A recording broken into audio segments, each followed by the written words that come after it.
Listening to yourself is never easy. I don't know about you, but I often cringe when I hear recordings of my own voice.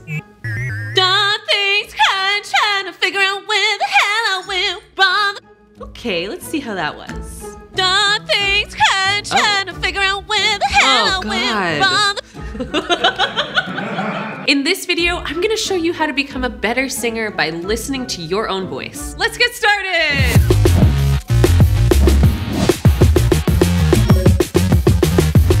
When you record yourself and listen back, you'll hear things that you wouldn't hear in the moment. Putting yourself under the microscope is never fun, but learning what your bad habits are is the first step to fixing them. I like to record my practice sessions and set time aside for listening back. I also keep a practice journal so that I can compare the progress I've made on the same vocal phrase from previous practice sessions. To record myself, I'm using the Shure MV7, which is a great sounding USB microphone, as is the MV51. All you have to do with these mics is plug them in, load up your digital audio workstation, and you're good to go. Check them out here. Is this the left side or is this the left side? Your left.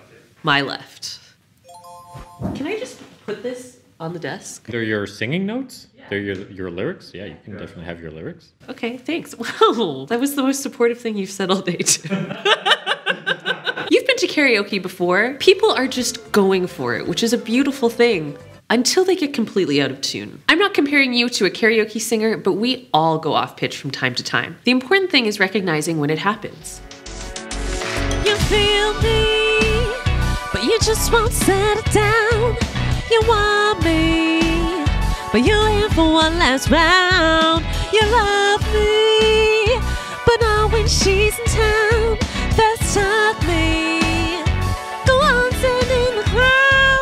So in that take, there were a couple areas where my voice was a little flat and I slid into the note. Right here and right here at the end, I tended to kind of glide into the note I was aiming for, and I didn't quite hit the center of the pitch. I'm going to try doing that again, but some of the things I'm going to work on this time are articulating my vowel sounds, controlling my breath, being a little more deliberate with the way I'm breathing. And I'm going to do that by using the intercostal muscles that line the rib cage. So through strong support of the voice and careful application of the breath, I think I'm going to be able to solve those pitch issues.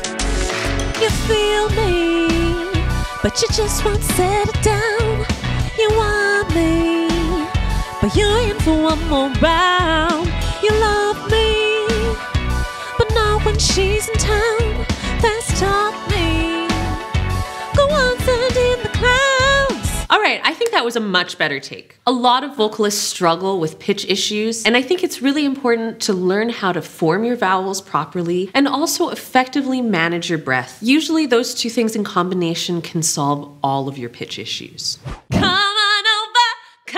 on over, baby. Well, it says scream. Just following the directions here, okay? Johnny? I'm not gonna judge you. That sound is really fun to make, but if I do it for too long, I'm gonna strain my voice, injure myself, and this video will be over. That's a direct dig at Christina Aguilera. There are some obvious visual cues for vocal strain, like a vein pulsing out of your neck or your eyes bulging. If you see things like this, it means that you're sending too much pressure over your vocal folds, and you'll end up causing friction against those sensitive flaps of tissue. You'll hear strain too. When you create too much air pressure on your vocal folds, you'll end up with a raspiness. While sometimes that can sound cool, it often indicates that there's a lot of friction on the vocal folds, which will result in an injury in the long run. There are healthy ways to add grit to the voice, but straining your voice isn't it. Listen to the difference. Come on over, baby. Come on over, baby. You were rolling that whole time? Yep. Sick. This leads us into reason number 4. Listening to yourself makes it easy to improve your vocal tone. For instance, if you're not articulating your vowels well and singing with your mouth closed, it'll result in a less resonant sound and a muffled tone. Listen to the difference. Here's what it sounds like when I'm not really articulating my vowels. Do a dear, female dear, ray a drop of golden sun. Now I'm really gonna form my vowels properly. Do a dear, a female dear, ray a drop of golden sun. Big difference, right? Now, it's not always easy to pick up on that when you're practicing, but you'll definitely hear it if you record yourself and listen back to it. Get used to your voice. It's a beautiful thing. Just like intonation, if you're nervous or excited about singing, your perception of time can change. I know if I'm really into a song, I can tend to push the beat. And while that can be a cool effect if it's intentional, I know it's important to remain in control. I'm gonna rush the beat, and you can hear what it does to the feel of the song. You feel me, but you just won't set it down. You want me, but you ain't for one more round. Now I'm gonna try and bring it back and sing more in the beat. It's pretty subtle, and this is something I never would have noticed if I wasn't recording myself. You feel me, but you just won't set it down. You want me, but you ain't for one last round. This is related to rhythm and often overlooked. Phrasing and pronunciation are really hard to pay attention to when you're in the moment singing your heart out. Recording yourself is a great way to pay attention to shaping your phrases and really picking out the words that you want to emphasize. I'm gonna sing the opening line of the song What's New with pretty regular phrasing. What's new? How is the world treating you? I don't find that there's very much expression in the way that I formed this phrase. So I'm going to bring out certain keywords and I'm going to stretch out the opening a little bit more. Let's try it again. What's new? How is the world treating you?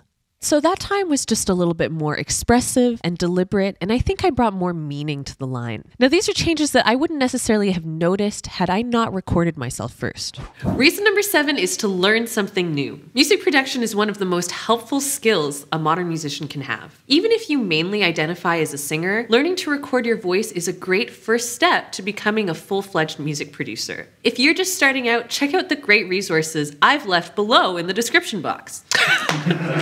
Why can't I say box? These after lunch shoots are always so hard for me to do the words. So we just shouldn't give you lunch. That's what you're saying. That's it for this one. I hope you've learned everything you need to start recording your voice right now. Really. Go right now. Okay. Do you have any helpful tips you'd like to share with us about recording your voice? Drop them in the comment box below. And a huge thank you to our friends at Shure for making this video possible. How did we have it before? Oh shit. Oh my god.